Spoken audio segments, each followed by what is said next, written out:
right, let's get started. Welcome everybody. Hello, NISOA Nation. Welcome to the second installment of Fireside Chat featuring Chris Penso. Today we're very, very excited to bring to you this episode, and Chris will get into that a little bit in more detail in a second.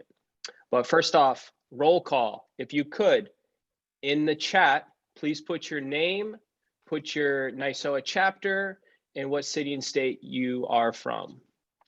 Additionally, we'd like to thank the NISOA Foundation Fund for helping sponsor this event. We hope this is an educational experience for brand new officials all the way to 20 to 30-year veterans. This is a 7-week series focusing on a variety of topics. We're going to have a multitude of guests spanning different sports. We're also going to be analyzing clips that are focused on best practices from this collegiate season. There will be a post-event survey at the end of this episode. So please stick around, fill that out. It takes about 5 minutes and it helps plan for future editions. Without further ado, Chris, go ahead and take it away, buddy. Lance, thank you very much, sir. Appreciate the warm welcome from NISOA. And as always, a big thanks to the Foundation Fund for allowing us to get this content put together and out to all of our NISOA members. It gives me great honor to introduce our guest for week 2. Significant improvement in our guest from week 1. As you'll remember, was Ted Uncle. It's my privilege and pleasure to introduce Mr. Howard Webb, who's my boss at the professional referee organization, current GM of Pro, FIFA referee from 2005 to 2014, over 500 domestic professional games. Is that right? I think that's right. Correct, Howard? Yeah, give or take. If it's wrong, it's Wikipedia's fault. 2010 World Cup final and Champions League final in the same year. So one of the most highly decorated international referees from across the world. And it's our pleasure to have him on tonight. Howard, you want to say a few words? Yeah, thanks, Chris, for that welcome. Great to be with you. It's a nice way to spend a Monday night for me rather than being on my own. Apologies for the lack of fireplace. I understand that Ted Uncle had a fire pit burning last week in his palatial mansion. I've got a candle. That's the best I could do in my apartment. It doubles up as a glass of red wine later. So yeah, and to be honest, Chris, it's really nice to speak to the second most famous referee in your household. Yeah. So, Wow, that did not take long. I mean, listen, I will be first to admit that I am no longer the headliner. I am merely an opening act. I know the feeling, to be fair, right now. So yeah, but great to be with you, Chris. Thanks for the invitation. Yeah, absolutely. Thanks for joining us. Let's dive in. So we're going to start with some, just some softball, some background questions, how you got started in refereeing. When did you begin and what made you do it? Yeah, wow. Well, first of all, I made some really bad decisions in my career. Some really head scratchers. I'd come home and think, what was I thinking of 5 hours earlier? No VAR in those days. But one of the best decisions in my life was to start refereeing. And, when you look back, and I think we all come from a similar sort of position, don't we, where we have a love for the game, playing or watching. But at the age of 7 or 8, I don't think any of us have ambitions to be a ref. I mean, come on, who does? I was born into a big football family. I mean, where I was from in the north of England, it was sort of all around you. From when you're born, you get given a football, and then you get taken to the local games. And I used to play at school all the time. But I thought I would be a great player. I thought I would make it professionally. When I was about 8 years old, I had ambitions to win the World Cup as the captain of England, not realizing at the age of 8 how difficult that ambition would be to achieve being English, albeit easier than being American, I'll be honest, but it's still not easy. But that's what I wanted to be, and I tried hard, playing like junior football through school days, and I got to the age of about 15 or 16, and it was fairly obvious I wasn't that good. And my dad, who will feature a little bit tonight, my dad said to me, he said, Howard, he said, you're not a very good footballer, have you thought about doing some refereeing? Because he was a ref as well. He like coached the local team, and they were often short of officials, so he would have to step in when the referee didn't turn up, and he'd take charge of the game. Got into it, enjoyed it, and made it into like a semi-professional level. But he wasn't that organised a guy. So the days before mobile phones, the days before computers, he wouldn't really have anything to record the games that he was about to do, apart from on the kitchen wall at home was like a calendar pinned to the wall, like a family calendar, and he used to write the games on there. That's all he'd do. But sometimes he'd forget, and he'd have a game. And twice it happened in one season. He just didn't turn up, and he got thrown off. He got thrown off the league. It was a semi-professional league, one below the Football League England, so like Division 5. And he got thrown off. So I learned a really important lesson at an early age about being organised and what have you. So, but anyway, he said to me, have you thought about doing some refereeing? And I said, to be honest, Dad, no, not really. I mean, when I think about football referees in my mind's eye, I think about bald old men, which is what I've become some years later. But I remember thinking at the age of 16 or 17, it might be nice to have some younger referees. Nobody seemed to be a young referee back in the late 1980s when I started. And I thought it might be quite unusual to have a young referee. And maybe, just maybe, I could get to a level on the field in a different way that I'd hoped to get to as a player.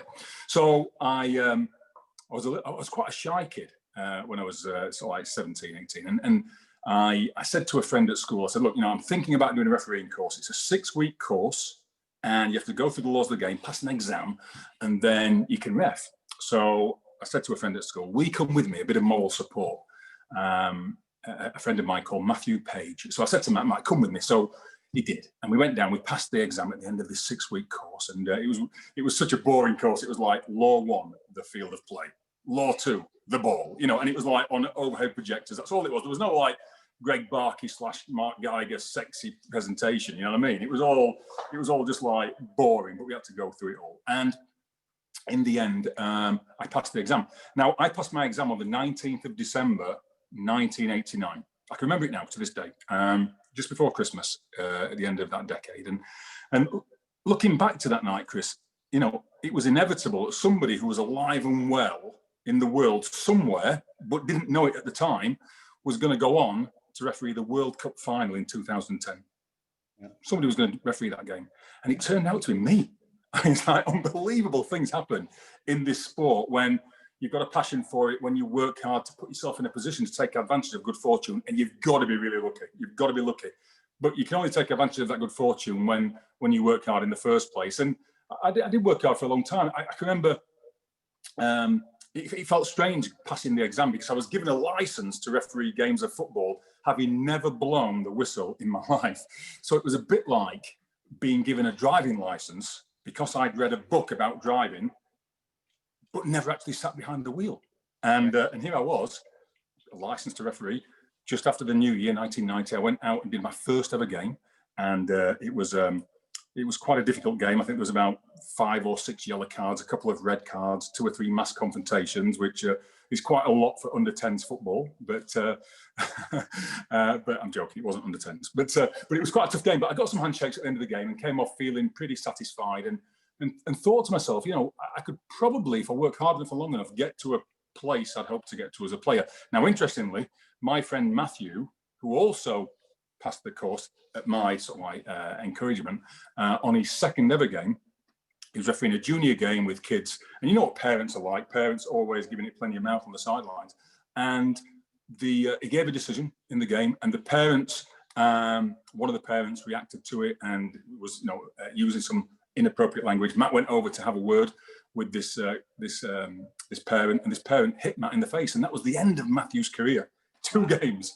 And as you said, I did over 500 professional games just in the UK and just in England, and refereed in 55 countries. And here I am in the US now on the back of that decision that I took to referee. So again, sliding door moments, I guess, you need to be lucky, you need to work hard and take advantage of good fortune. And I did. And really a great start. A great decision, to make to referee in the first place. And I feel proud to be part of this family, Chris. I feel proud to be part of the refereeing family. We show our love for the game in the most difficult way possible. in a way that everybody commentates about, everybody wants to comment about, everybody thinks they can do better, but give them the whistle, they don't want to know. So, you know, I take my hat off to everybody referees. We're a very special group of people, and I'm proud to be part of it. Yeah, and you're right, it is a family, right? And it's a family, like, and people ask if you can describe it, and it's so tough to describe. It's just such a tight knit. Anybody will do anything for anybody. Anybody will do anything for anybody. Kind of camaraderie, right? It is, and you know something, I find myself, so now obviously working for Pro, and I get feedback every weekend from head coaches and GMs, and I find myself getting really irate. Sometimes I'll get a text or an email from a coach, and I've seen their team perform really badly and miss a penalty and give the ball away for the only goal, and they'll have a go at our performances, you know. And it's like I've learned not to react. I don't respond. I take a breath, I sleep on it, and then I feel a little bit differently the next day. But I'm protective of this group. I'm protective of our group, and I'm protective of the fact that we are way, way, way better than people give us credit for. I mean, we could talk about that later, but we are. And our job, my biggest job as head of Pro is to be a PR manager for our group and to convince people that, hey, open your eyes. You know, don't give us all this nonsense about how wonderful people are overseas. We are pretty good at what we do, and you know, it's time that people realize the professionalism that we've got, and you know, everything like that. No, I agree. You know, and you probably had no idea, 1989, right? You know, when you took that course, that just shy of 21 years later, you'd be doing a World Cup final. You had no idea. Right? Just no idea. And you know, when you start, you set your targets, modest targets, you know, and I realized that there was an opportunity for me to get to like the next step.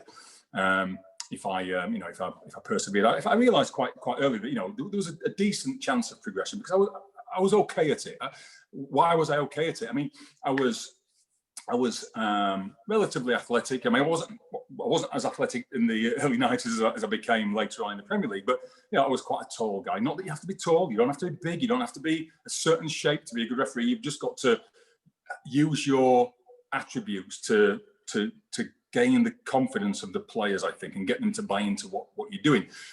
Refereeing is this really strange sort of world where we're living in areas of shades of grey, you know, and how beautiful it is. You know, when you're refereeing, Christian, and there's a breakaway and somebody gets their shirt pulled off the back just outside the penalty area as they're breaking through, you think, oh, what a lovely decision. It's so easy. Whistle, direct free kick, red card, dog, so off you go. It's beautiful. But unfortunately, those decisions only come now and again. Quite often, it's just at the edge of the area. Is it inside? Is it outside? Is it an attempt for the ball or not? Did he get a nick on the ball or not? And all these things, you're trying to get an angle. It's been a giveaway at the other end. And these shades of grey, was enough contact before the ball? All these sort of things. That's the world we live in. So we live in subjectivity, and we live in a world where, in our sport, everybody has an opinion. And if you're losing at the game, your opinion can feel somewhat different to if you're winning the game. So, you know, we have to be strong. I think I always had a good empathy with the players. I always was a referee who I think was able to get on with the players okay. I had to learn later on in my career not to be always blah, blah, blah to the players. When I first started, I was always talking to the players, always, because that was the way we were encouraged to do it. Have a lot of dialogue, a lot of conversation. So, for example, on the first corner of the game, I'd go into the penalty area and speak to the goalkeeper and say, because goalkeepers are always a little bit, you know, dangerous, aren't they? And so I'd go into the 6-yard box and say to the goalkeeper, you know, I'm always close by. I'll be watching you in case you get buffeted or in case you get stood on or whatever. So don't overreact, you know. I'm always kind of watching. So most goalkeepers in the English leagues that I was coming through were like, thanks, ref, that's great. God, this referee is he's really in tune. He's really on top of it. When you do that overseas in Europe, in the Champions League or the Europa League, the goalkeepers look at you crazy. It's like you go in and talk to them and say, what have I done? Why are you talking to me? And suddenly they're nervous because you're talking to them. And I found in my first few games in UEFA, I was losing control. I was having lots of confrontation. And I don't know if you remember a referee called Graham Poll. Graham Poll was one of the top referees in the Premier League. He famously went to the World Cup in 2006 and showed 3 yellow cards. I mean, it was so sad for Graham that he's remembered for that. Even I've referenced that incident so he can remember who Graham was. For a guy who's refereed 1,000 games, they're the fine lines that we walk in our careers, aren't they? That one situation like that at the top level can define your career. you know, and I speak to Graham quite regularly, and he says not one day goes by, even now, 14 years later, where people don't mention 3 yellow cards. And luckily with VAR, those sort of things can't happen now. But in fact, you think, you know, some things can't happen, and you can't believe that players who aren't on the roster can get onto the field, can you? But it still happens. But anyway, but the thing what Graham said to me was, because he was a really experienced FIFA referee back in 2005 when I got on the FIFA list, and he said, "Listen, Howard," he said, you're getting confrontation in your games because the players don't believe in you. Every time you make a decision, you're explaining your decision. You're explaining the decision, and players think you are trying to convince yourself. So why are you speaking so much? Why not just give the decision?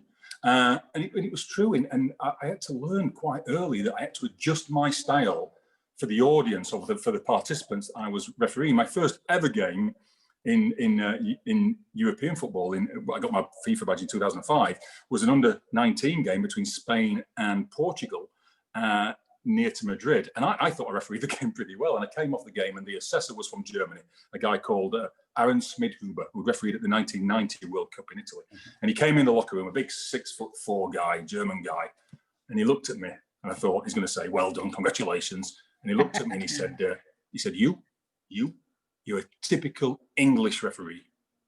Blah, blah, blah, blah, blah. Blah, blah, blah. 9. Yellow is yellow. Red is red. Finish. And that was it. And he walked out, and he gave me a 7.8, right? And that was my introduction. So in the next game, in this mini tournament, I didn't say a word to anybody. It was a nightmare. I felt really out of my comfort zone. He came in, he said, "Oh, bravo, 8.5." So you learn to adapt based on the audience or the competition, the culture, and that's the problem in MLS because we've got such a big culture of different players. Yeah. So you started in '89. You made it all the way to the World Cup final in 2010 and the Champions League final the same year. For a guy who was told by his dad that you didn't know your ass from your elbow, I think was the quote, after your first game, how'd you improve and how'd you change his mind? I mean, he was quite hard. My dad was quite hard, big heart, really big heart, but always high expectations. And you know, when I played for the team that he coached as a kid, you know, he used to always substitute me at half time. It was like, "Dad, why?" You know, and then my mum would have a go at him over the dinner table that night on a Sunday night for subbing me. But you know, he would, and I think, you know, looking back, I think he was just trying to, you know, motivate me to be harder. I was always a soft kid. I'll be honest. I was always a little bit of a soft kid, really, a little bit of a, you know, I was easygoing, but I was always, you know, a bit too nice. And I think he realised that he had to toughen me up a little bit. And even right through my refereeing career, I realised, you know, that I had to learn to be strong. I had to learn not to give players the benefit of the doubt too much. I mean, you're a much stronger referee than I ever was, Chris. You know, you're prepared to believe your instincts and go for it. And that's something I admire in a referee, because it's something I had to teach myself. And, you know, I had to learn to put my control of the game kind of myself first. And the number of times I mean, this is a way tangent, isn't it? But I mean, it's just sort of like the way that my dad tried to make me develop me as a ref. You know, the number of times I'd not give a second yellow card, and within 30 seconds of the game restarting, I think, why have I not just sent him off? I really hope he doesn't score the winning goal. And you know what happens when you think that? They always score the winning goal, you know, or the next thing is, right? Every time. Or the next thing is, Chris, there's a substitution, and the guy that you should have sent off is being subbed off because they know he should have been sent off. And then they go on to win the game, and then the coach comes in knocking on the door saying, "Why have you not sent him off?" So, you know, and I say this to the guys now, I say, you know, if you're in a situation where you're like this, whether to send somebody off, if you're thinking to yourself, if you leave him on, I hope he doesn't score the winning goal, it's a good indicator you should have sent him off, really. Right. And the stupidity of the player is something that you shouldn't take on board. And a few times I did that. And I had to learn that, you know, it was okay to be hard, you know, a bit of a bastard, but not be an arrogant so-and-so, you know what I mean? You can walk a nice line where you're strong and firm, but do it with humility. And that's what we need to aim to do. And I think that's what my dad tried to do. And over time, he could see that, you know, I was progressing. Interestingly, over in England, there is quite a lot of steps to get through. There's loads of junior football, but there's a really clear pathway. It's a small country, so such a big advantage over the US. You know, it's the size of, you know, not even Florida probably. You know, and you've got grassroots pub level, and then you've got the Premier League, probably the best league in the world in terms of exposure, in terms of finance and what have you. So you've got this small country with a pathway to the top that's pretty well defined. But for me to get from where I was in 1989 to whistling my first ever game on the Premier League took 13 years. And I was making steps almost every year. So I was going from, you know, the local junior football, local senior football, to the more regional levels, to the semi-professional levels, into the Football League, and then into the Premier League. And I was making mistakes all the way through. But the advantage was I was making mistakes in front of 20 people or 30 people, and then 200 people. And by the time I'm refereeing in front of 50,000 people on the world stage as well, you know, I'd learned an awful lot. And I'd learned how to cope with mistakes. I'd learned how to read play reactions. That's something that's so important to make you a good ref.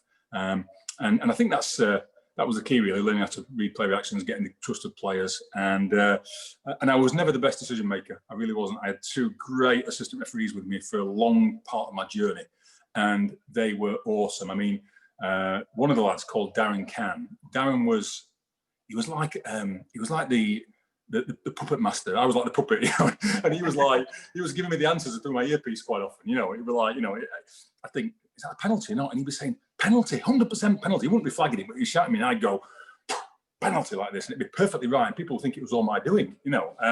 He was like, you know, the guy who was, you know, giving all the answers. But you know, you need that, and you need to value the team as well.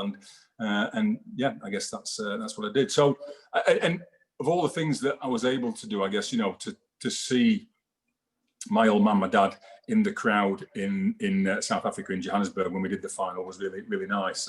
You know, it was great that he'd been there to support me. And he's still alive. He's 77. He's stuck at home, can't go out at the moment, but and he's still president of the local referees association, so he's still involved. But yeah, you know, and we all have people, don't we? When we come off a game, we all have somebody that we text straight away. We get off the game, it's gone well. We can't wait to text that person, say the game's gone like a dream. And you know, and he was the guy that you know, was the person that I would text, and he was the guy that was honest with me. If I didn't do particularly well, he'd tell me. He'd say, as we were driving back from the game, because he'd go to every game with me, he'd say, you just weren't on it today, Howard. You just weren't on your game today. Or I'd come off thinking, not too great, and he'd say, thought you were excellent today. And even at the age of 35 or 38, I'd think, this is fantastic, like an 8-year-old being told I've done well. So we all need those sort of people behind us, Chris. Yeah, no, I agree. I mean, meanwhile, I'm over here just scared to look at my phone to see what my wife said. Right. Listen, hey, I mean, she's got a nice game on Wednesday, so looking forward to seeing her again. For those who are on the call tonight who are accustomed to seeing Tori open the show, Howard brings up a good point. Tori can't be with us tonight because she is traveling to Portland for an upcoming game on Wednesday. I'll let all of you put the rest of those pieces together and figure out what exactly she's doing Wednesday. You've had a great career. What were some of the key moments along the way, you know, that had a long-lasting impact on you, either personally or professionally?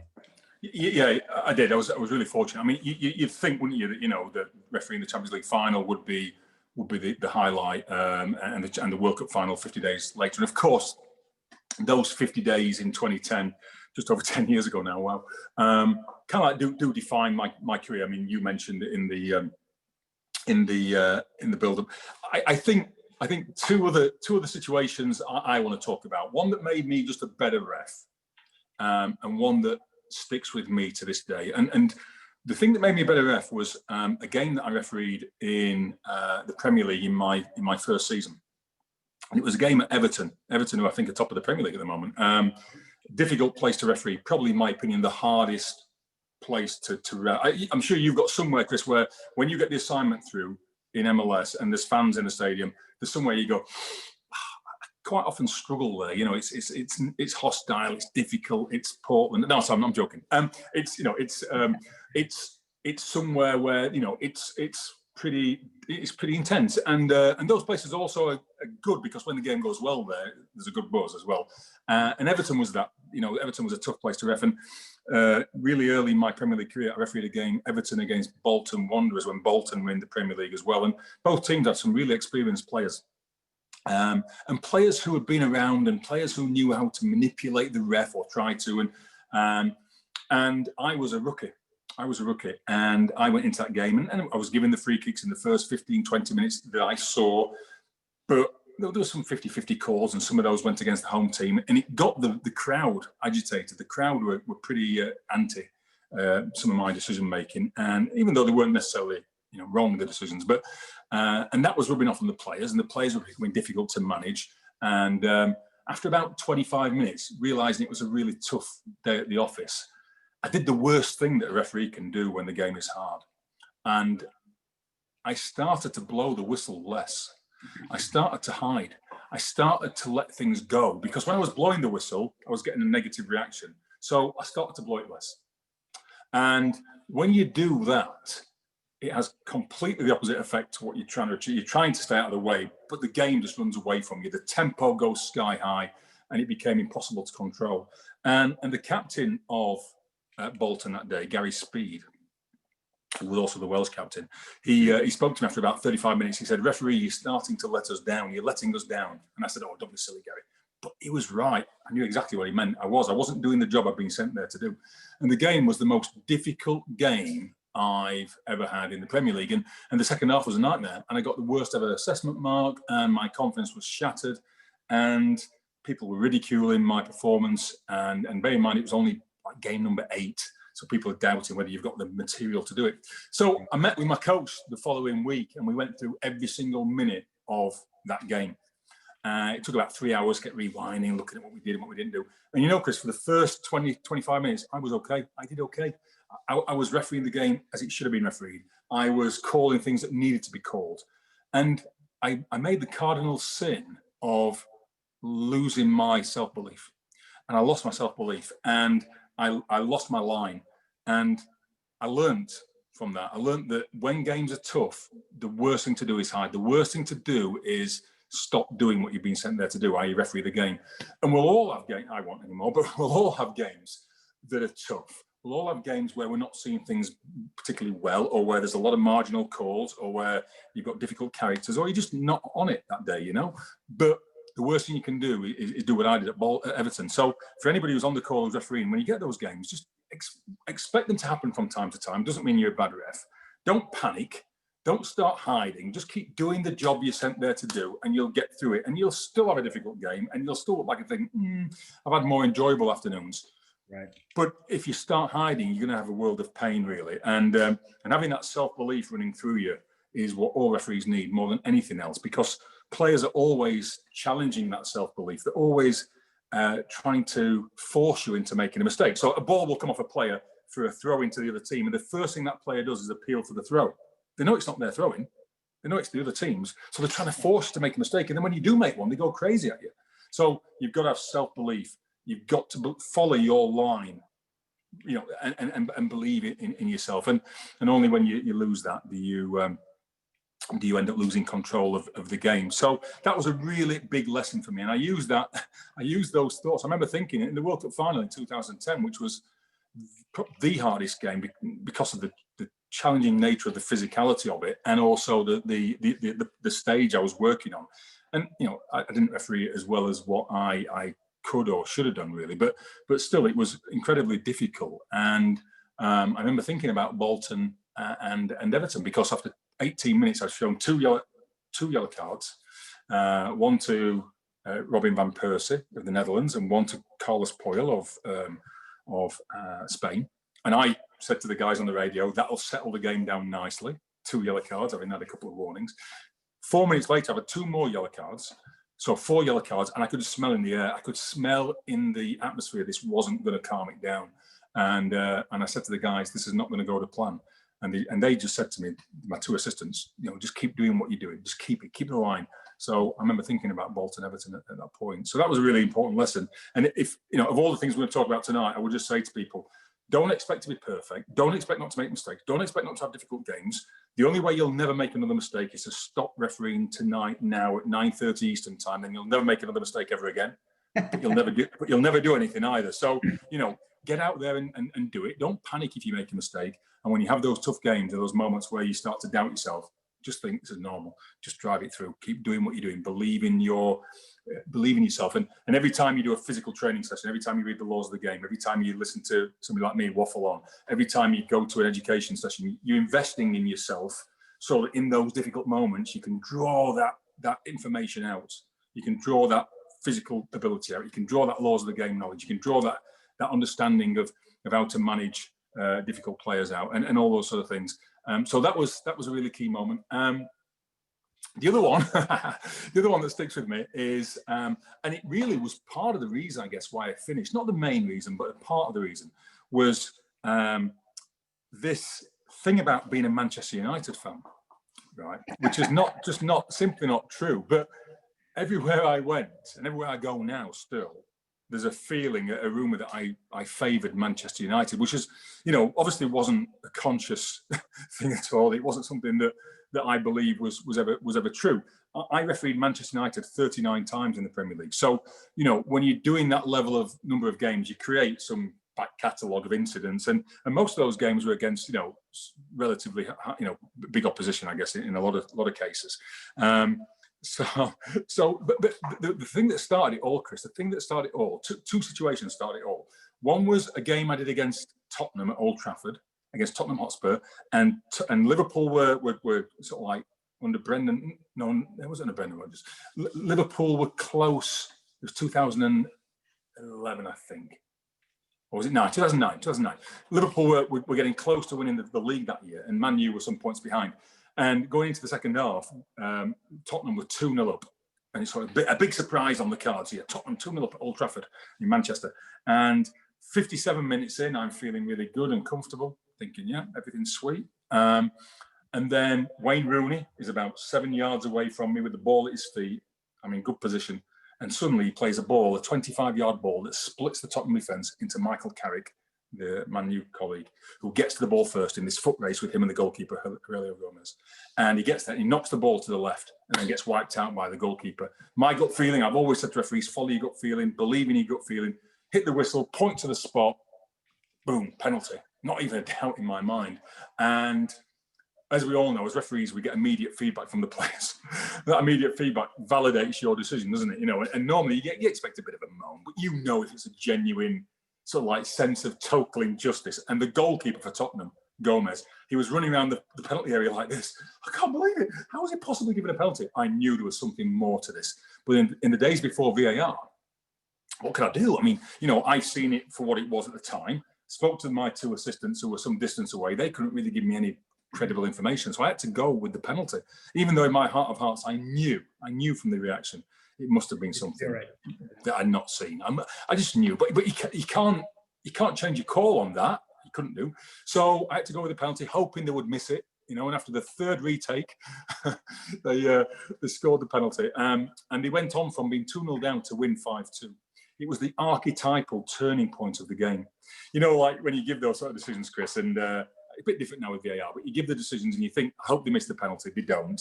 Then you think, I hope it stays 2-1, and it doesn't. It turns, and the game then goes away.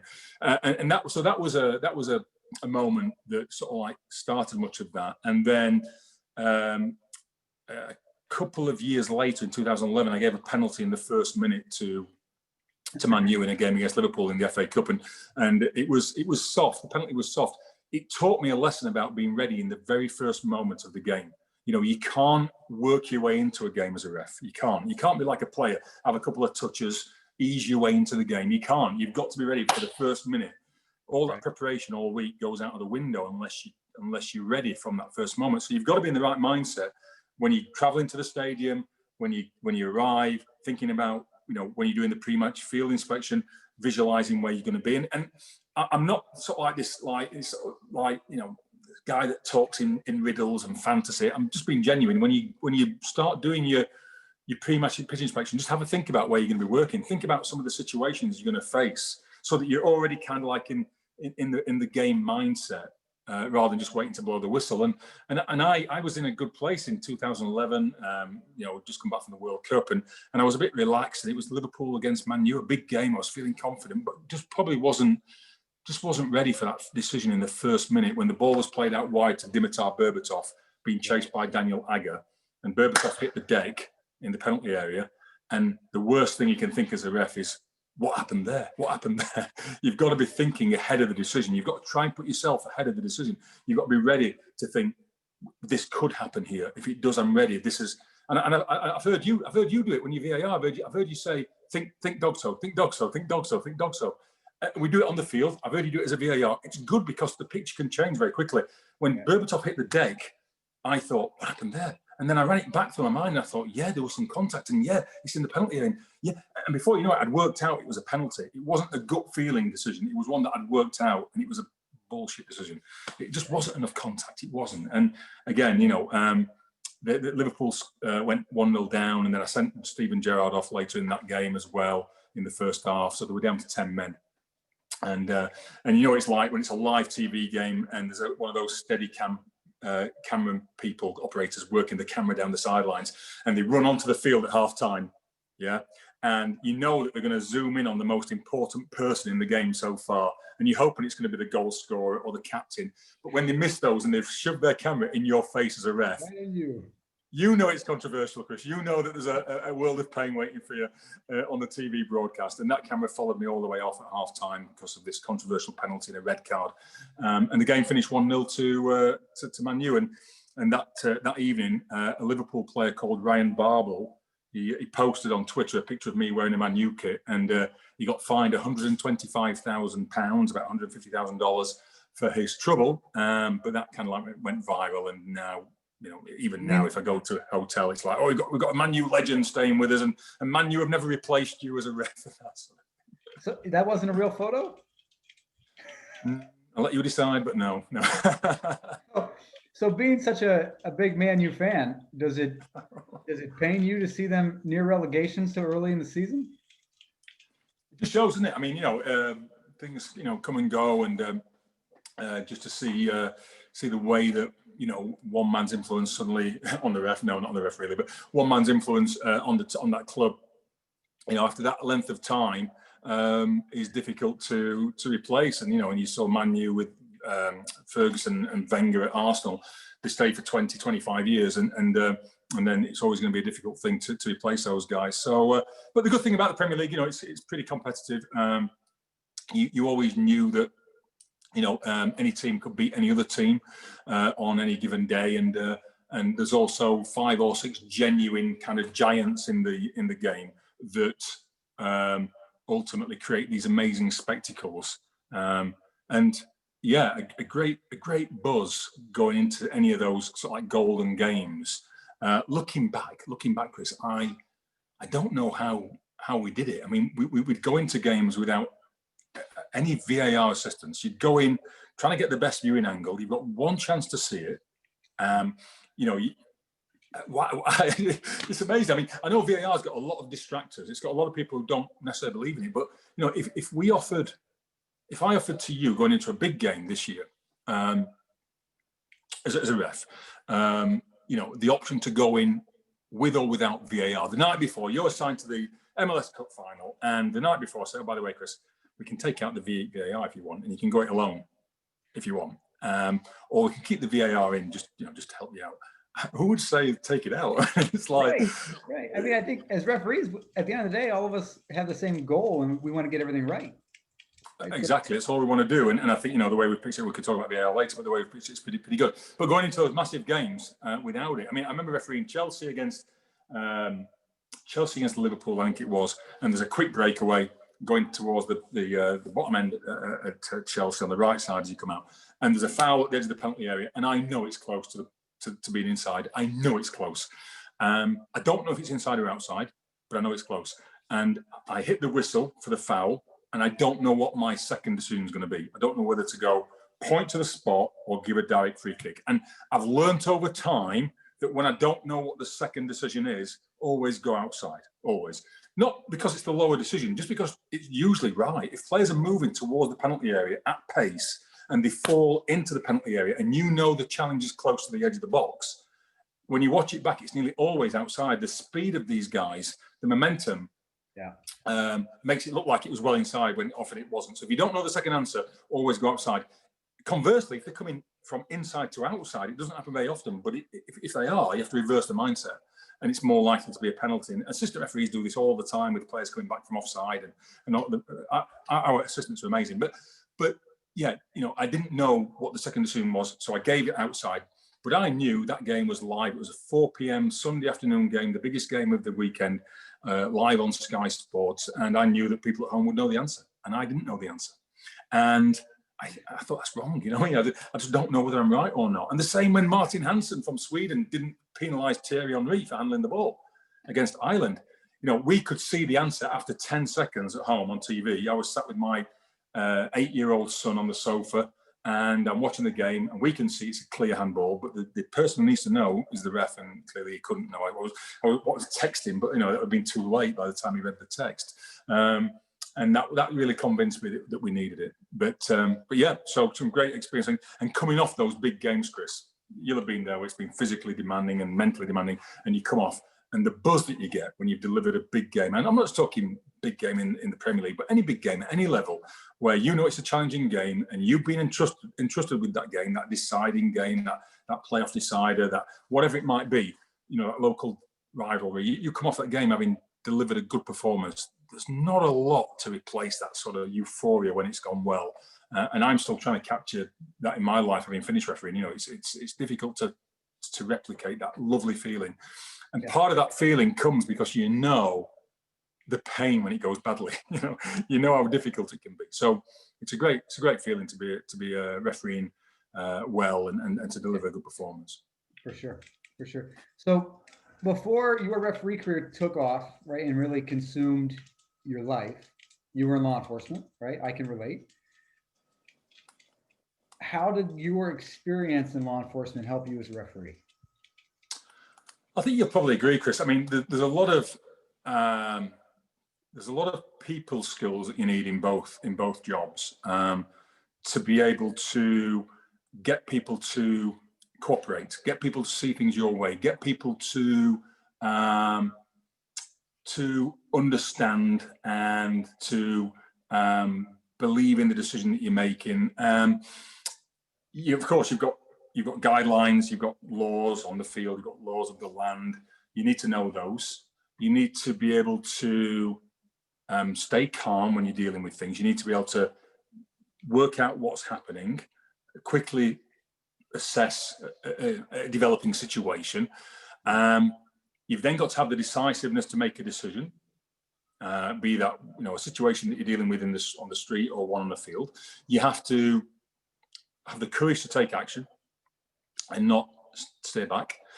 And by the way, talking about making a decision, I mean, anybody can have an opinion. Anybody watching a game of football can have an opinion, but only one person has to show their opinion with everybody else. Only one person has to show their hand. A number of times I've been watching your game on TV and thought, that looks like a penalty. And then there's a replay, and you've waved it away, and there's a replay, and it's nothing like a penalty. But nobody knew what was in my head. Whereas, if I'd have given a penalty, everybody would have known what was in my head. So again, it takes courage to be a ref, because you've got to be courageous enough to show your opinion and not wait to see what everybody else thinks. Like a Monday morning quarterback or whatever you guys call them. That sort of thing. Anybody can do that. So keyboard warrior, right? Yeah, exactly. Yeah, exactly. All these people on Twitter and what have you. So you've got to have the courage to make a decision. And the same when you're doing law enforcement, and then you have to be able to sell that decision and get people to say the right thing at the right time, use appropriate body language. So I think there's no coincidence that people who are, attracted to those type of occupations, be it in law enforcement, be it in teaching, social work, whatever it might be, are quite often suited to being football officials. Not always, it's a broad church. It takes a lot of different people who can be successful. But I think there's quite a lot of stuff that crosses over. And one of the most challenging things, of course, is that I was always ambitious. I was ambitious in my police career. I was ambitious in my refereeing career, and I wanted to see how far I could get in both, and try to balance the time commitments was kind of a challenge, because I was working in busy city centre. I mean, nothing compared to the cities here, but for England's size, it was quite busy in Sheffield, and and working shifts as well. So working on a day shift, which was like 6 in the morning till 2 in the afternoon, and then 2 in the afternoon till 10 at night, and then a night shift, and working over the weekend, of course. And I had to work out how I could fit it in, and I very quickly worked out which of my sergeants or my inspectors, or whether the equivalent is here, which ones were football fans and which ones I could like say, would you like a ticket for this game at wherever it might be. And when I first started, they weren't too interested in going to places like Barnsley or somewhere like this. But then suddenly when it becomes Liverpool or Tottenham or Chelsea, they were a bit more interested. So that became helpful. I did have to take a career break after I made it onto the international panel. I took a 5-year career break so I could focus on the football. By the way, I've got an apology to make, Chris. I once called you a traffic cop. That is, in English terms, not a derogatory comment at all. That means you drive a big BMW 5 Series down the freeway, yeah, and you're stopping people with this big white hat and you're king of the road. That's a traffic cop in England, by the way. It's not somebody stood on the corner of 5th and 34th directing traffic. So just to clarify that, it wasn't meant to be. No, that's no offense taken. A traffic cop has different meanings all across the U.S. So a traffic cop in NYC is entirely different from what some traffic cop in Ohio. Right? We commonly call state troopers in Ohio traffic cops because all they do is write speeding tickets. Okay, yeah. It was meant to be a positive thing, but there you go. The look on your face was something different. I was almost offended. So a couple of questions have been submitted through the Q&A, through the chat. The first one is, we've talked quite a bit about some of the highs of your career in the World Cup final in 2010 was, I guess, the big one. How did you prepare for that? Yes, it's a good question actually, because when you think about the enormity of what you're about to do to referee that particular game, I mean, if you think about it too hard, it would be challenging to be, I guess, really focused going into the game. You have to remember that we'd been down in South Africa for 6 weeks, so we were living in this this bubble, and without masks.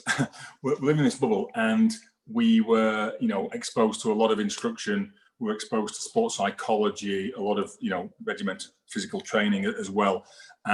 So we were feeling pretty good, really, going into that announcement of who would be refereeing match number 64. I'd done 2 games in the group stage in that World Cup, one in Durban between Spain and Switzerland. Switzerland won the game 1-0. It was a big upset. Gelson Fernandez scored early in the second half, and then it was like the Alamo for 45 minutes, and Switzerland hung on to win 1-0. A big surprise. And then we refereed Italy against Slovakia in Johannesburg, and Slovakia beat Italy 3-2. And in that World Cup, there weren't so many classic games, but that was a really good one. And Italy were the reigning champions from Germany 4 years early. They got knocked out of the game, of the tournament, losing that game. And really enjoyed that game. It was excellent. I remember Fabio Cannavaro was the captain of Italy, and at the end, it was his last ever game for Italy. And I remember before the game, we got 1 ball. We got 1 ball after the game given to us by FIFA for the crew, to take with us. So on the first game, Spain-Switzerland, I took the ball. I was the ref, so I took the ball. Darren was my AR1 down in Canny. He said, "Howard, on the next game, can I have the ball, please?" I said, "Of course you can, Darren, no problem." But the full-time whistle, Fabio Cannavaro, the great Fabio Cannavaro, who'd lifted the trophy 4 years earlier, came up to me and he said, "Ref," he said, "this is my last ever game." He said, "I would really like the match ball, and if I give you my shirt, can I have the match ball?" So poor Darren never got a World Cup ball. So it's like one of those things. But we managed to give him one later on. But so that was the second group stage game, and then we did a knockout game between Brazil and Chile, and that was the first time I'd ever refereed 2 South American teams against each other. I'm sad to say I don't speak Spanish. It's not something I ever learned at school and what have you. And up to that point, I'd never refereed 2 South American teams. And as you know, the culture is slightly different in different places. And the way the game's played, the way players react to you. So as part of the preparation for that, I spoke to one of the instructors that we had down in South Africa, a guy called Horatio Elizondo. And Horatio refereed the final in 2006. He sent off Zinedine Zidane for headbutting Marco Materazzi. Yeah? Argentinian ref, no South American football culture, of course. And we spent a really nice half an hour, and we were talking about, you know, body language, about, you know, when to speak, when not to speak, eye contact, and that type of thing. Really, really useful information. And the game went like a dream. I mean, it was the game that got me the final. Some great non-offsides by the two guys on the line as well, and 3-0 to Brazil. And then I saw Elizondo the next day in the hotel, and I said, Horatio, thank you for the advice. He said, no problem. He said, I noticed one thing in your game. Do you mind if I share what I saw? I said, fine, of course. He said, when you show a yellow card, he said, you're showing the card like this. And he put the card in front of his face. And he said, when you show a card to a player, it's a piece of yellow plastic that communicates to the world, to the stadium audience, to the media, to the manager, the coach, that the player has been cautioned. But when you caution a player, it's your eyes that send the message to the player that this is the line.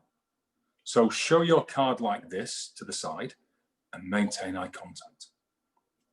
And that was great advice, because in the next game, in the final, I had 14 opportunities to practice that technique.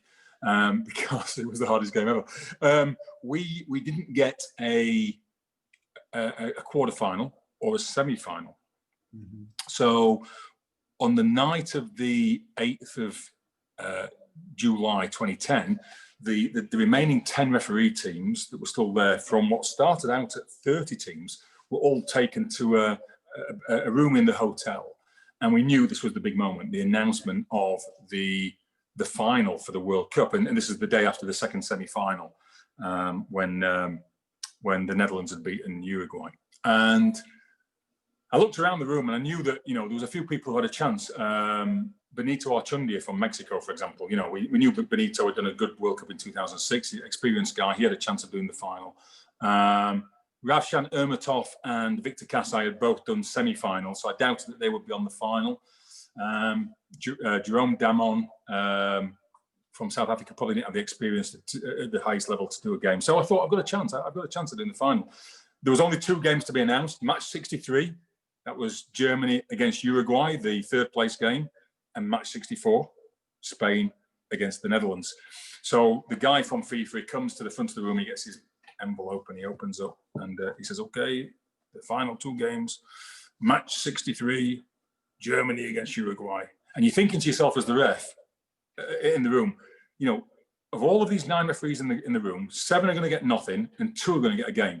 So do you want to be on the 3rd place game? Because at least you've got something. And he read out Archundia's name. And I thought, wow, he's my biggest competitor for this game, for the final.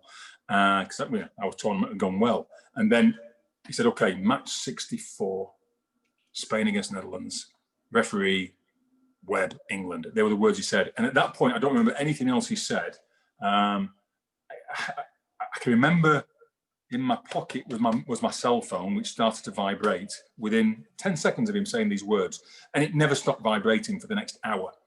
I couldn't get it out for the next hour because after he'd announced it, and there was a round of applause, Gerard Houllier, who had been the Liverpool head coach for a period of time, he was working for FIFA as a technical instructor. So he came and he spoke to us all about the last 2 games, how the teams would shape up, the formations, whatever.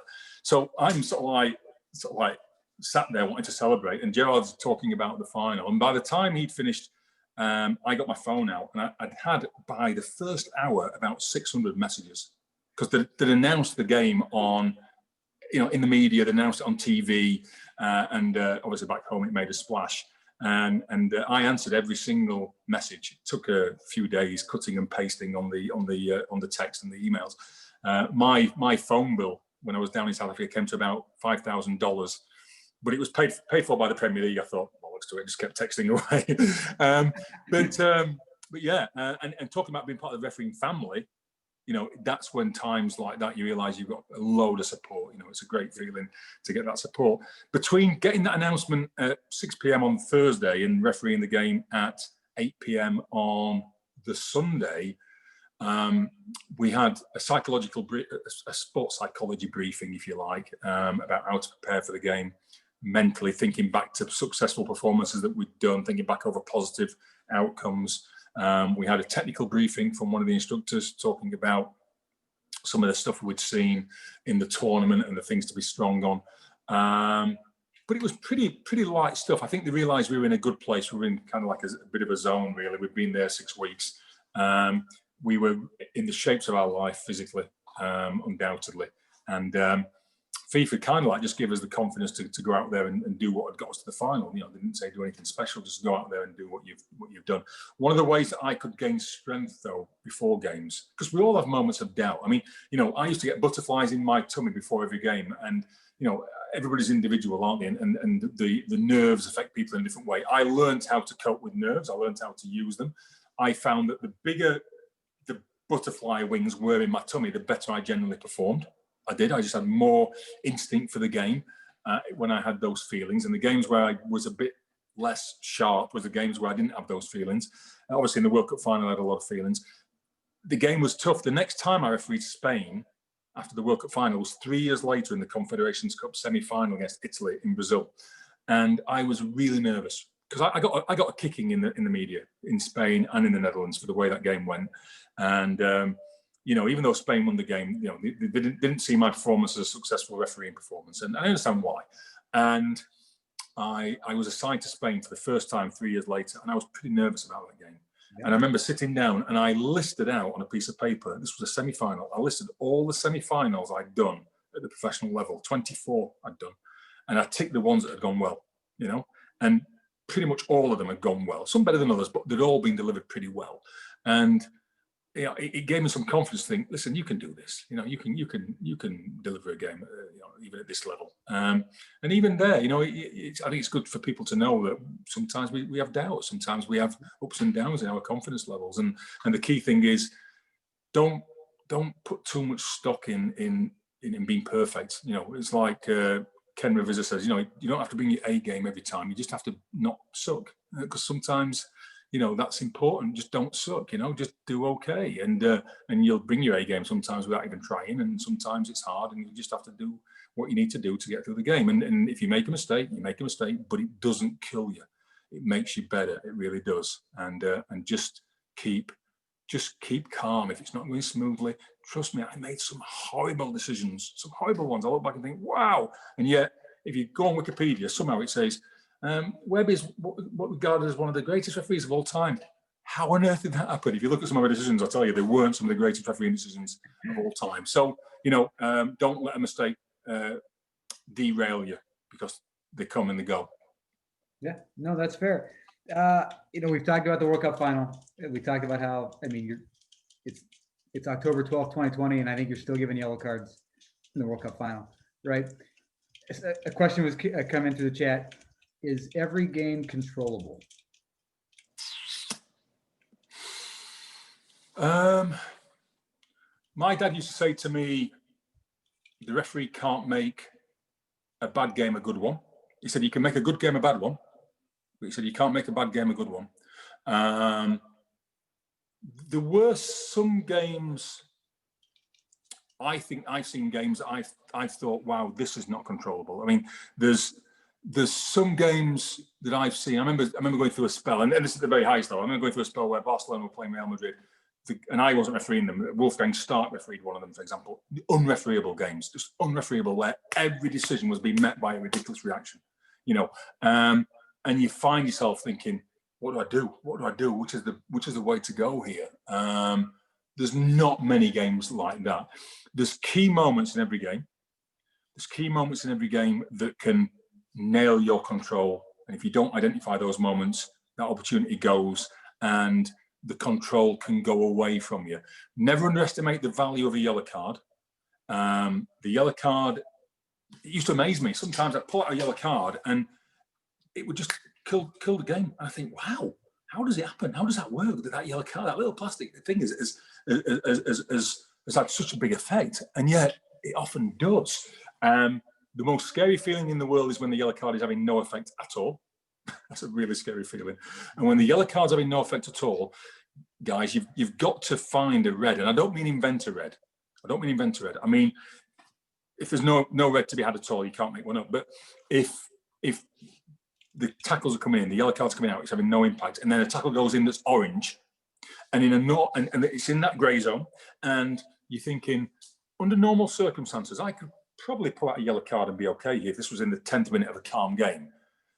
But when that yellow card's not in effect, that's your opportunity to pull a red card out and take advantage of that type of thing.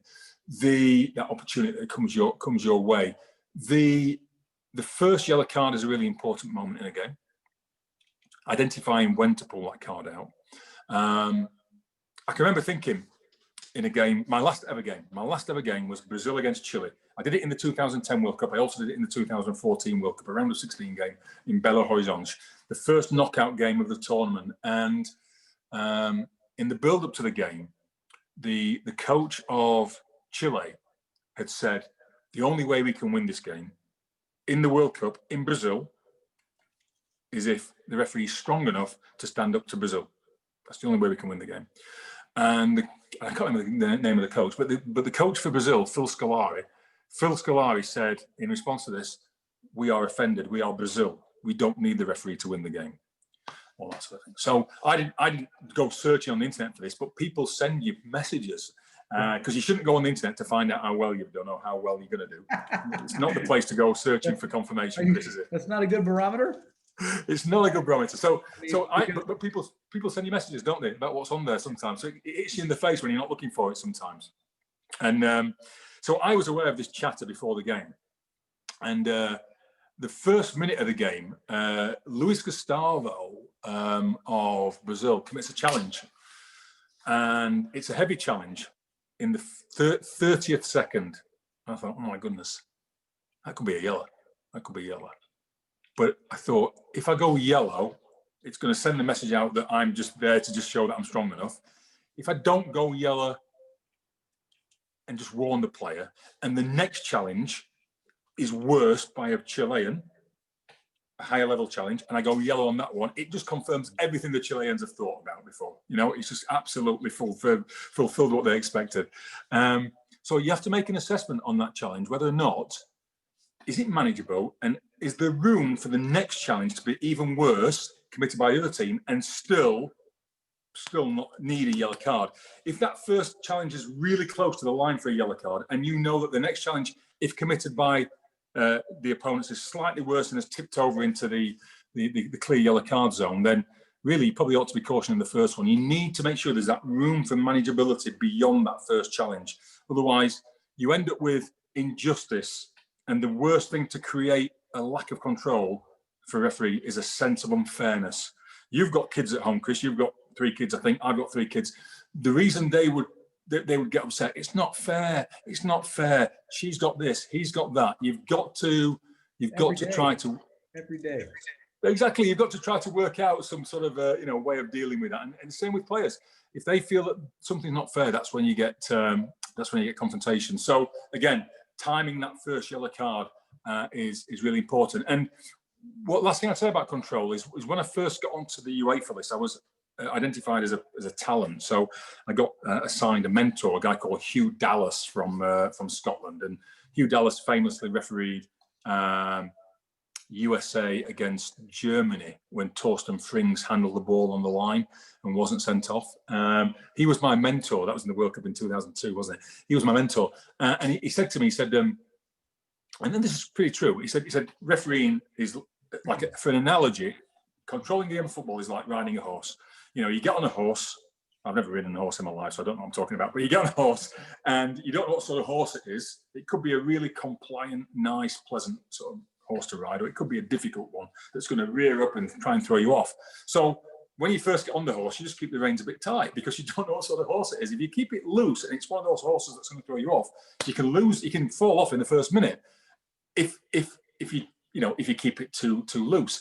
So you keep it semi-tight until you work out what sort of horse it is. And then when you realize what sort of horse it is, you can either pull it in or you can let it go. If you keep it tight for too long, even if it's a compliant horse, you're going to start to agitate that horse and it's going to become a difficult horse. So you've got to then loosen the reins when the game is not difficult.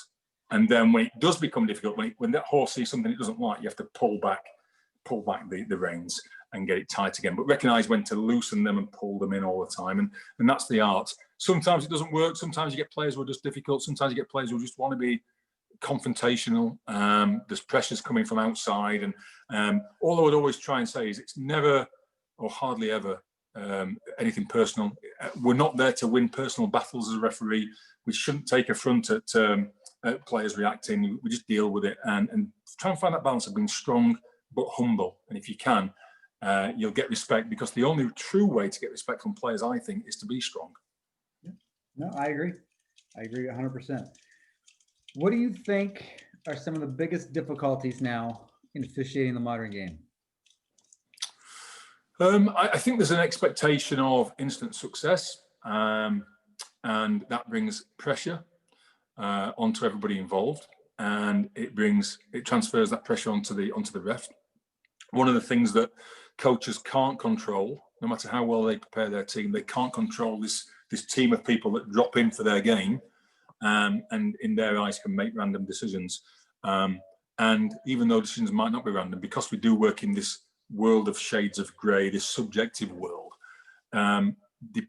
depending how your team is doing, what the score is, affects how you see the game as a coach or as a player, as a fan. I know when I'm watching, I don't actually support Man United. I support a team in the Championship in my hometown in Rotherham, and you know, I watch Saturday morning 10 o'clock. I always put the Championship on, and if we're winning, the referee can make a decision against my team, and I don't really care. You know, it's like, oh, it looks a bit harsh. If we're losing, it cuts deep. You know what I mean? It's like, wow, it's like, oh, terrible refereeing, and it's just the same decision. And we have to deal with that. We have to deal with that subjectivity and those emotions. And I sense it's getting more acute all the time. If you want a real sort of like long-term evidence of that, if you watch the 1966 World Cup final, and obviously we all know about it in England because England won the World Cup in '66 at Wembley against West Germany, and it was a tight game. It went into extra time, and with the score at 2-2, a player called Jeff Hurst hit the crossbar. It bounced onto the goal line and bounced out. And the assistant referee, a guy called Tofik Bakramov, oh my God, I forgot his name. Anyway, from Azerbaijan. He wasn't a Russian. He's something like Tofik Bakramov. Anyway, from Azerbaijan. If you referee at Azerbaijan, yeah, in Baku, there's a statue outside the stadium of him. They must be short of heroes in Azerbaijan, because there's a statue of this assistant referee outside the stadium, and Tofik Bakramov is his name, yeah. And he was approached by the referee from Switzerland to ask whether or not the ball went over the line, and the German players sort of like, they're standing back a little bit, and the referee looks at him and he says yes, and he goes, yeah, goal, and he gives the goal, and there's a polite inquiry from the German captain about the validity of the decision. And he was, Brendan, you're right, it was in a really bad position as well to make that goal, and it doesn't look like it's over the line, but still, it was just an indication of how mentalities change, because if that happened nowadays, all hell would break loose. You know, there'd be a massive reaction. I know we've got goal line technology, but you know, players don't accept decisions now, even correct decisions, because they get that sense that they've got to win at all costs and they've got to win now, and that transmits onto the officials. So it's hard. The game gets faster. Human beings get better at everything they do as time goes by. So the generation of referees in 2020 has to be better than the referee generation that I was a part of, and it gets more competitive as well. So it can be like a bit of a perfect storm, really. But I guess with that with those extra demands and extra scrutiny comes extra satisfaction when it goes well. Yeah, no, I agree. That's a good point. A follow-up to that is with the added demands, right, in the modern game. How does the referee manage the stress and anxiety that comes with that? You know, either during the game or even before a big game. How do you deal with the anxiety? Yeah. I think putting things in perspective is always important. One of the things I've said to some of our officials is, because particularly, I mean, now we have people who do it for a living. You know, obviously, you're one of them. I mean, you know, we have people who make a living doing this, and that brings an extra level of pressure, doesn't it? knowing that you're paying the bills through that. And I know people have some people have other sources of income, and I actually don't mind that. I don't mind if people want to focus fully on it or have some other source of some other interest as well. It's whatever suits that individual, whatever gives them the best chance of being successful. And as long as it doesn't impact on their performance, for some it's going to make them better. But I've said to people, when I've had one-to-ones with them, I said, look, don't worry about losing your job. You're not going to lose your job. You know what I mean? You're clearly a good enough referee to perform at this level. So don't worry about that type of thing. You're going to be here for a long, long time. Just feel the freedom to do the job. And again, don't go in there worrying too much about making an error. The lesson I can give people is that the worst I performed across my career, when I look at it, the patterns of poor performance tended to come when I was close to being selected for a tournament. And I would go into games determined not to make errors. And I'd go into a game not wanting to be the talking point. And you know what happened? I ended up being the talking point. Because people say, Chris, don't they? You'll have heard it yourself, and everybody will have heard this saying that the best referees are the ones that you don't notice. And that is true, right? That is true. The best referees are the ones that you don't notice. But that's only true if the game is the sort of game that allows you not to be noticed. If you go into a game with the ambition or the intention or the goal of not being noticed, and you therefore are not prepared to make a big decision, you end up becoming noticed because you're not making a big decision. So the best referees aren't necessarily the ones that aren't noticed. The best, and I'm going to steal a line from Pierluigi Collina because he said this. He said, the best referees are the ones that are seen and heard when the game needs them to be seen and heard. And that's true. When you need to make a big decision, you've got to have the courage to stand up and make it. You've got to be prepared to put your head above the parapet and make the call that the game demands, and then you can go back down again into the background. So yeah, the ones that are seen and heard when the game needs them to be seen and heard. And again, I can't patent that line because that came from the great Collina, but it's true. You have to be prepared to make a big call. And I fell into the trap when I was close to being selected for big tournaments of not wanting to be the talking point. And I ended up being the talking point because I missed some decisions. And combined with that, tied with that, is the need to trust your gut instinct. If you only ever make a decision when you see 100% of what you need to see, you'll miss some calls that you can't afford to miss. So you have to trust the gut feeling. You develop that gut over many, many years, refereeing lots and lots of games. So your gut feeling when you first start isn't as strong, but it gets better and better.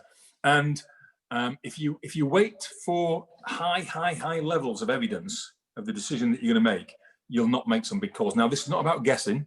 It's not about guessing. It's about feel. It's about reading. It's about understanding. It's about knowing yourself and knowing the reactions of players and giving yourself that little bit of time to confirm from the reaction of others, the natural reaction, is your gut feeling strong enough to be reliable. And I mean, an example was from that last ever game I did, that game Brazil against Chile, 1-1.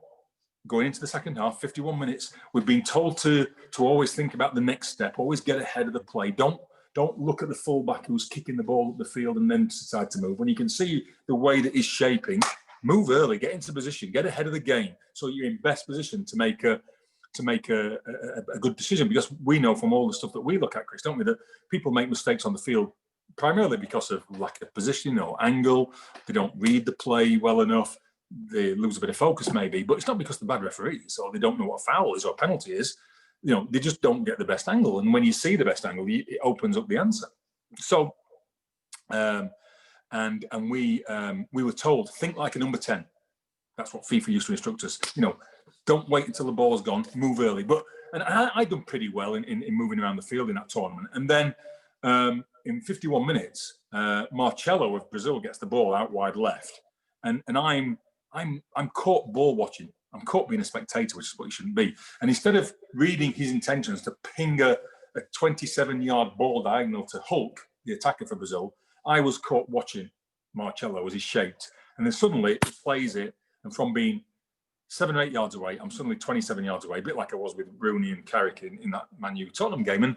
And the ball went to Hulk as I started to move, and he controlled the ball. He controlled an aerial ball somewhere here, but the ball dropped like a stone. It dropped to his foot like a stone. And I thought, there's no way that he has controlled that with his chest without creating a right angle using his arm. He must have used his arm. So every fibre in my body is telling me this must be handball, even though I'm not seeing the contact on the arm, I'll be honest. It dropped to his foot. I'm 90% certain it's handball, but I'm thinking, I'm not 100%, but I'm pretty strong here. But I've got Mike Malarkey, my assistant, only 15 yards away. So he's a good lad, Mike. Mike's going to flag this. So I look over to Mike, nothing. He's running with a flag by his side. I'm thinking, oh, Mike. So suddenly I've gone from 90% down to 85% because my trusty colleague hasn't seen it. I thought to myself, it's only Hulk. He's not the best centre forward that Brazil have ever had in their history. I thought he's probably going to put it wide. So I thought, I'll give him a minute. If he puts it wide, I'll give a goal kick. Nobody needs to know, you know? Anyway, he doesn't. He shins it and it bobbles past Claudio Bravo in the Chilean goal. 2-1 to Brazil. Oh, my goodness. And I'm thinking, sugar, like, every fiber's telling me it must have been handball. I'm not seeing it. He's now scored, and time seems to stand still while I genuinely thought, Chris, okay, is my next action to give a goal to Brazil, or is it to penalise him for handball?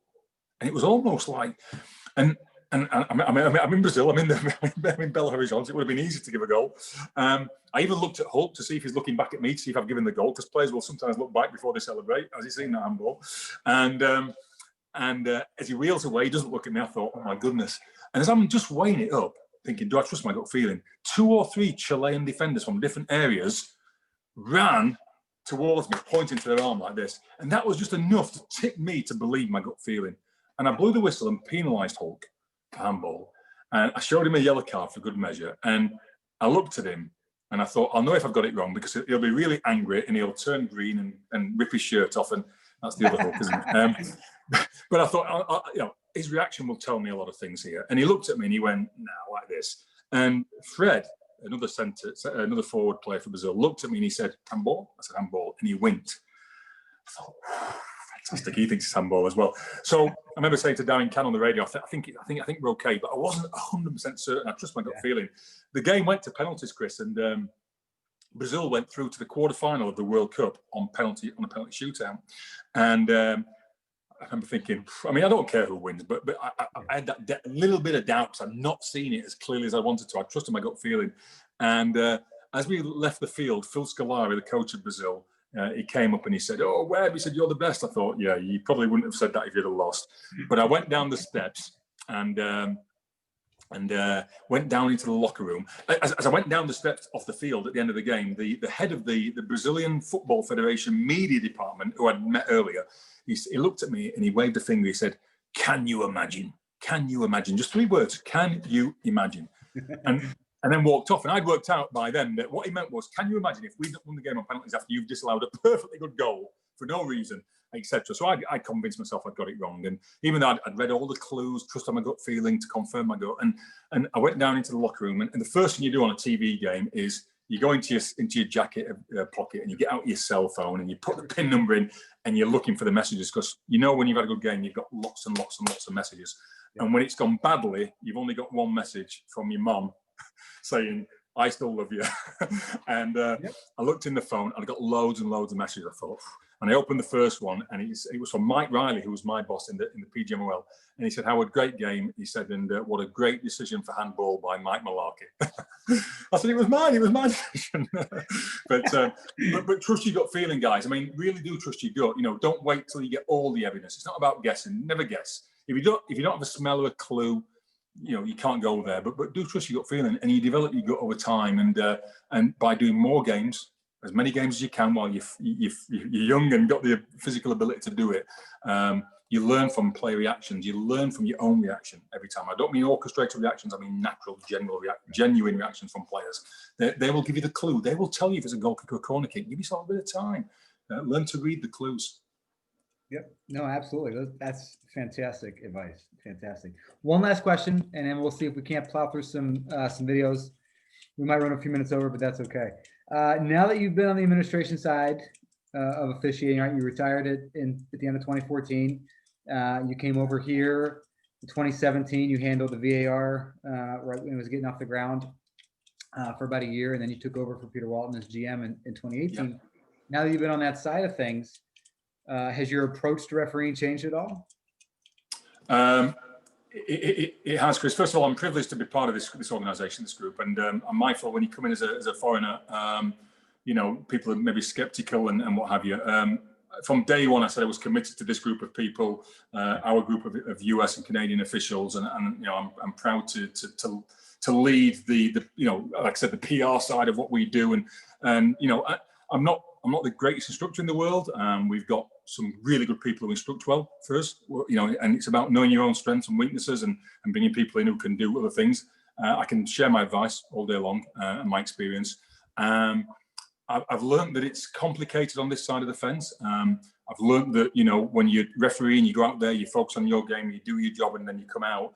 I have 13 games every weekend that I'm hoping are going to go well. I'm hoping I've put the right person in the right game at the right time. I'm hoping to get the stroke of luck that they need, or the rub of the green. We've got 13 away games, 13 road games every single weekend, with 26 potential customers that are going to be upset.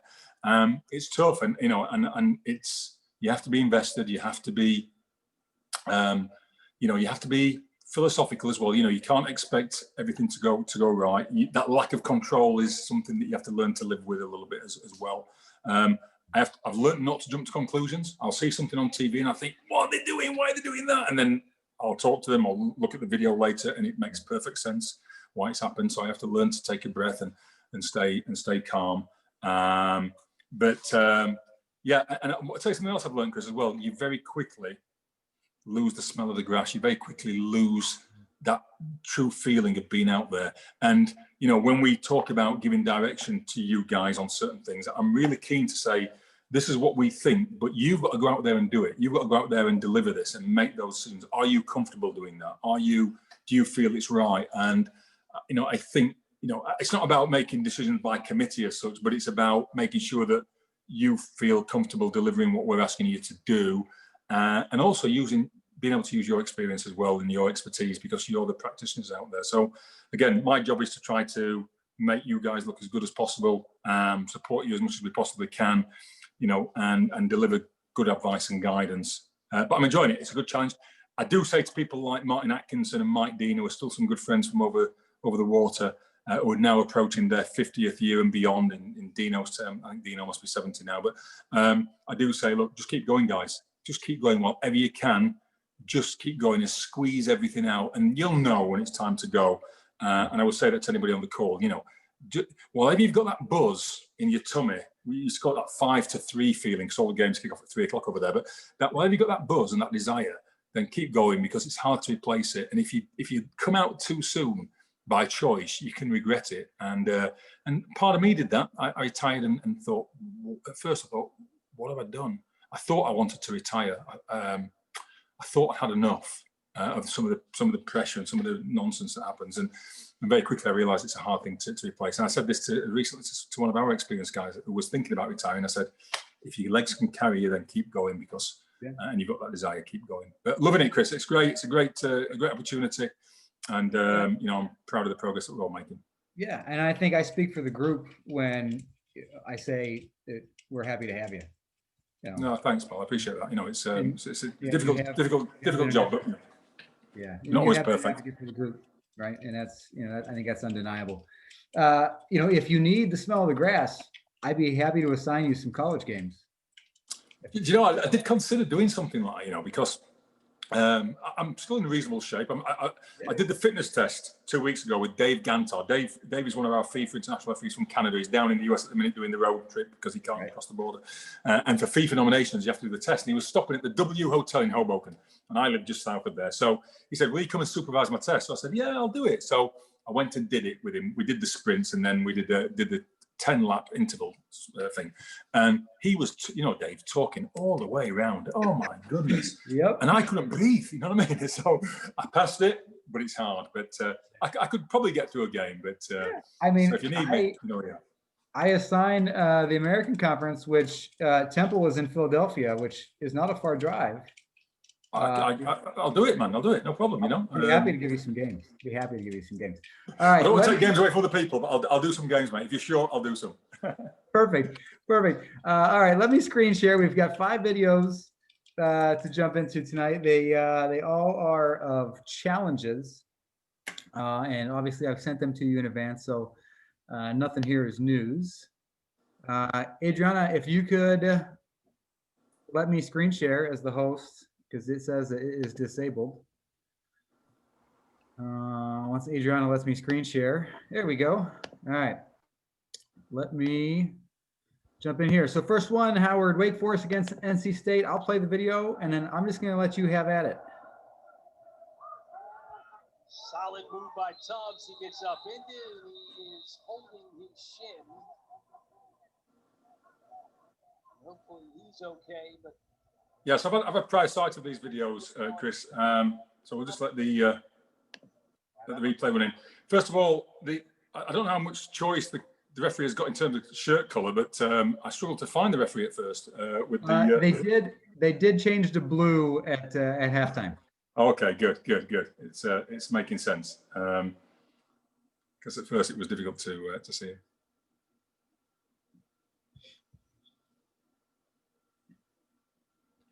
So first of all, I think when you look at the first picture, it's the referee's quite some distance away, and as a consequence, doesn't give himself the best chance to fully assess this challenge. But in the end, he pulls out a yellow card, which is the correct outcome for a reckless foul challenge. The player comes in with the cleats exposed, makes contact on the foot. We obviously need to read the speed and intensity of the tackle, and then the point and mode of contact. And we put a lot of stock around. Is the contact on the foot? Is the contact above the foot? And when we see contact above the foot, then obviously we're leaning more towards other coloured cards. In this situation, the player comes in, exposes his studs, but the contact is low. I probably would expect maybe a little quicker reaction from the referee, but he gets it right at the end of the day. He comes in and gives the card. If that foot is higher, or if the player leaves the ground and jumps into the challenge, then you'd be looking at a different colour card, because he loses control of his body and his body weight. And any player who leaves the ground to make a challenge needs to start thinking about the water in the shower, because you need to be looking at a red card when players start lunging in two-footed. No, I agree. That's good analysis, and I agree with you 100%. Yellow card, not a play where we want to manage. This is a tackle where everybody on the field and pretty much everybody outside the field, I think, expects the referee to produce a yellow card here. So we'll move on. Pitt versus Syracuse. Oddly enough, the same referee, Mr. Carbon Serbio.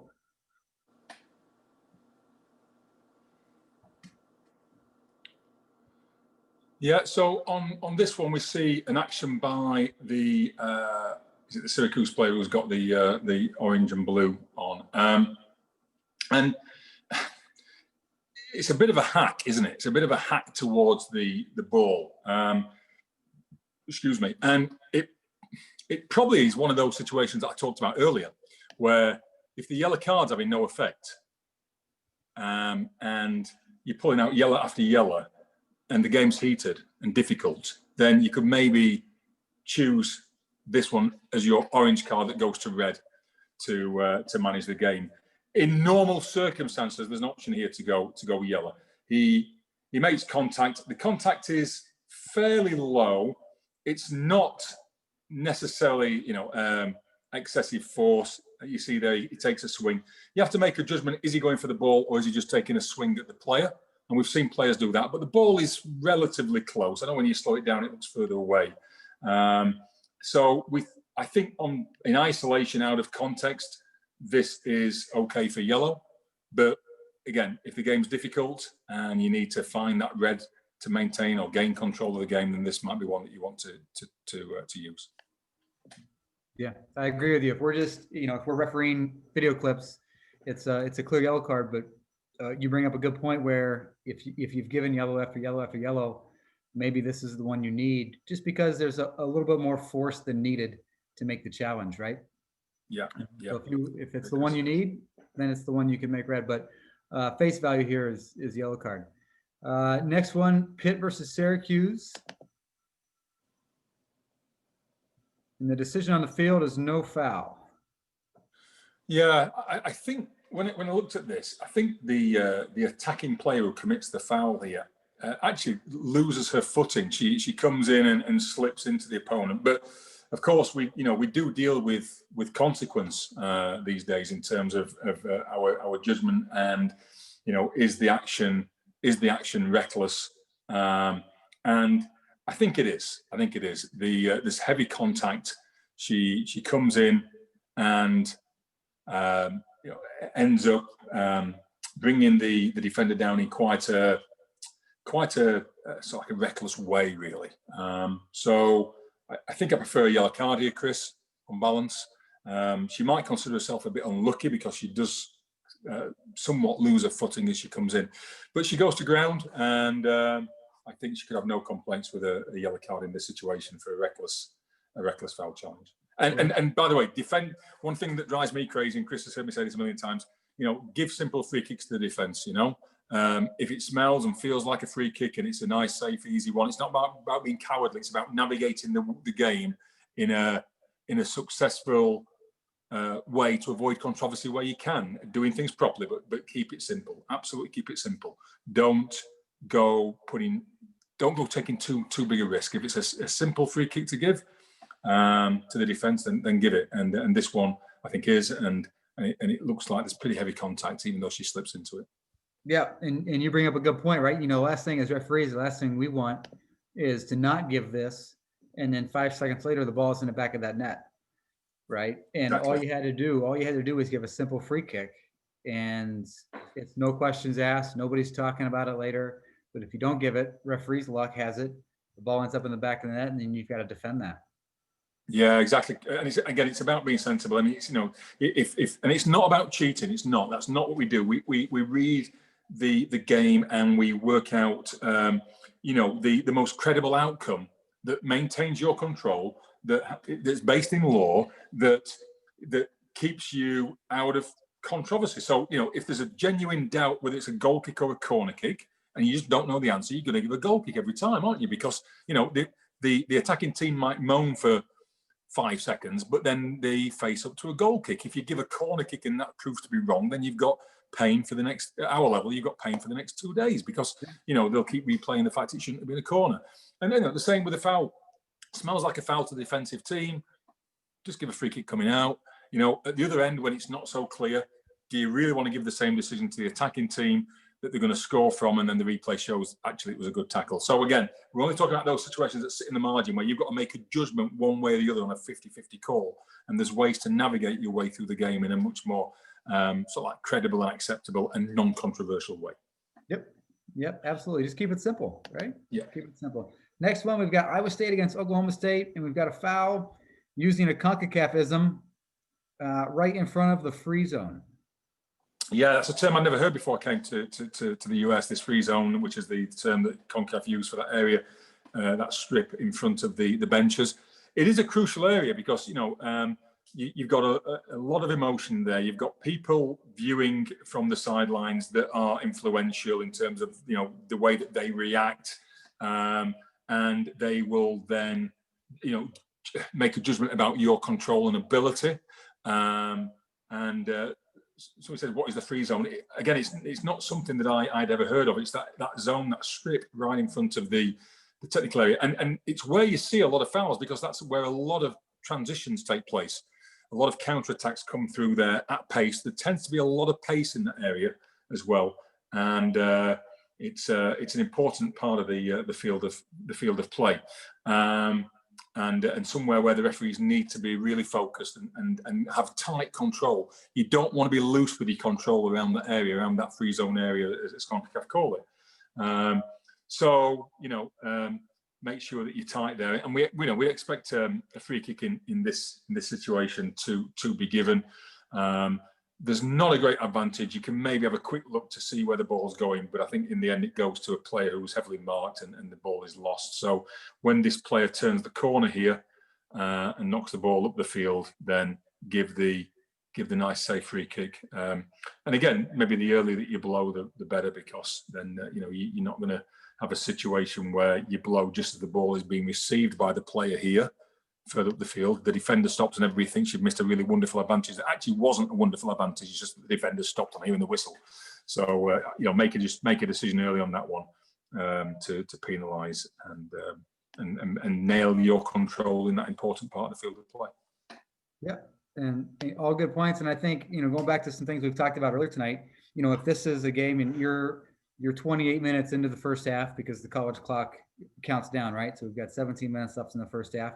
If this is, if you've had quite a few fouls so far in the game and you're still looking for your first yellow card, then this is probably a good place to pull it, right? You've got a foul in front of the bench in what CONCACAF calls the free zone, a foul that isn't really necessary. The midfielder here is late on the challenge.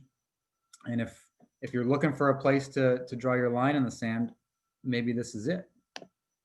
I don't think you could have too many complaints if you did caution it, could you? And again, if it's the right time in the game, it might be that the game's feeling unbalanced. It might be that the team in the white shirts has already had a number of yellow cards already, and it might not feel like the right one. But in isolation, yeah, I mean, it could be the right one for you in that period around 20-25 minutes where it's quite often a good time to caution. Yeah, I agree. All right, one last one, and it's an easy one. It is an easy one. Yeah. Back it up and play it again since it's buffered out. Yeah, I'm glad it's after 10:30 at night, because you wouldn't want kids to see this one, would you? It's an absolute stick-on red card. The player leaves the ground, two-footed, excessive force, speed, intensity, endangers the safety of the opponent. And we talked earlier about when you leave the ground, and lunge in, regardless of how much contact you make. I think you need to be looking at a red card as a starting point. And all I would say is, make sure you react quickly to these situations. When you see those balls in between players, you've got to do your damnedest to get an in-between view. Quite often, the player that's chasing the ball is the one that's going to make the lunging tackle. So the guy that's had the heavy touch, miscontrolled it, etc., and then he's retrieving that with a lunging tackle is going to make the bad tackle. So just get an angle, get in between, and then pull the red card out early. And we talked earlier about gut feelings and what have you. I don't see any benefit of ever delaying the production of the red card. If you know in your gut that it's a red card, pull it out quickly, because your gut's a strong guide, and it's something that's going to serve you well. And by pulling that card out early, you can hopefully prevent some kind of compensation. You might not do, but you can at least make an effort to show that level of justice that we talked about earlier. Yes, the player's been sent off. Yes, there's no need to react to it. The referee's got it, controlled it, and we move on, because it's a well identified offence, and the player's going to be penalised. No, I agree. That's good. Those are our 5 clips for tonight. Before I wrap up, I think an hour and a half flew by, to be honest, and we got through about half the questions that were either that I had created. The candle's still going. The red wine's still going. Howard, any last words? No, thanks for having me, guys. I hope I do have a habit of going off on crazy tangents and speaking for too long, and I hope my accent's not annoyed you too much. But thoroughly enjoyed it. Been great to speak to you, Chris, and all the NISOA family. We did the summer education with Tori, which was really enjoyable. I thought, credit to the group that's putting these things together. Proud to be part of the referee family. Thanks for spending the night with me. And again, just a couple of things. Believe in yourself. Trust yourself when the game is hard. Don't worry about making mistakes. They'll come and they'll go. They'll make you better and stronger. Enjoy what you do, because we're a special group of people who show our love for the game in the most difficult way possible. So enjoy that feeling, and enjoy that feeling when it goes well and you come off and you've done something pretty special. Yeah, no, that's great advice. I couldn't say it any better. That's it from us. A couple last words from me. Obviously, Howard, thank you so much for joining us and taking a couple hours out of your time on a Monday night, which I'm sure your Mondays are pretty busy after a weekend of MLS play, right? Now you're not refereeing at the minute. It's a lot easier, but yeah, but it's...